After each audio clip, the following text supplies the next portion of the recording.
تقی الدین ہلالی رحمۃ اللہ علیہ Medina university کے بہت بڑے استاد گزرے، موراکو کے رہنے والے تھے وہ. انہوں نے ایک واقعہ لکھا ہے تقی الدین ہلالی رحمۃ اللہ علیہ.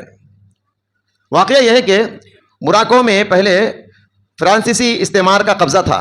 جیسے ہمارے ہندوستان میں 1947 تک 15 اگست سے پہلے تک، کل ہی ہم منائے 15 اگست، یہاں برطانیہ کی حکومت تھی، ان کا قبضہ تھا. یہاں کے لوگوں نے محنت کر کے برٹش والوں کو یہاں سے بھگایا اور ہمارے ملک کو آزاد کروایا. ویسے ہی موراکو میں فرانسیسی لوگوں کا قبضہ تھا. تو فرانس کا ایک قیدی وہاں رہتا، ایک فوجی تھا وہاں، وہ ایک کتے کو پالتا تھا.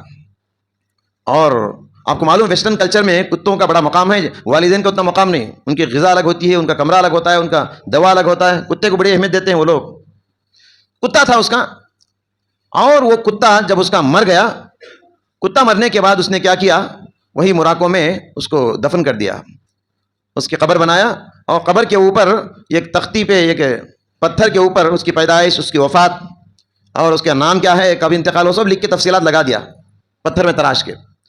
جب موراکو سے فرانسیسی لوگوں کو نکال کے بھگایا گیا تو جو لوگ چلے گئے، تو یہ بھی فوجی بھی یہاں سے نکل کے چلا گیا. ایک زمانے کے بعد جب کسی کام سے اس کو موراکو آنا پڑا، تو موراکو میں اس کا پیارا کتا اسے یاد آیا. کہا چلو دیکھیں گے میرے کتے کی قبر کو کیسی ہے. جب اس قبر کے پاس آیا تو اس کی حیرت کی انتہا نہ رہی. کیا دیکھتا ہے کہ لوگوں کا ہجوم ہے اس کی قبر کے پاس. لوگوں کی بہت بڑی بھیڑ ہے، پوجا کرنے کے لیے آئی ہے. لوگوں سے پتہ لگایا کہ کیا لوگ ہیں، کیوں آئے یہ لوگ یہاں جمع ہیں. کہا کہ یہ ولی اللہ کی قبر ہے، بابا کی قبر ہے، لوگ عبادت کرنے کے لیے آئے ہیں، دعا کرنے کے لیے. تو اس نے کہا اللہ کے بندو، یہ تو میرے کتے کی خبر ہے. غصہ ہو گئے لوگ. کہا کہ نہیں، یہ تو اللہ کے ولی کی خبر ہے، تم کتے کی بول رہے کیا، بے عزت کر رہے ہو، بے ادبی کر رہے. اب اس نے کہا، حکومت کو شکایت کیا، موراکو حکومت سے کہا کہ وہاں پر میرے کتے کی قبر تھی، لوگ اس کی پوجا شروع کر دیے ہیں. میں نے ایک تختی پہ کتبہ بھی وہاں لگایا تھا، اس کا مرثیہ لکھ کے تلاشی لی جائے.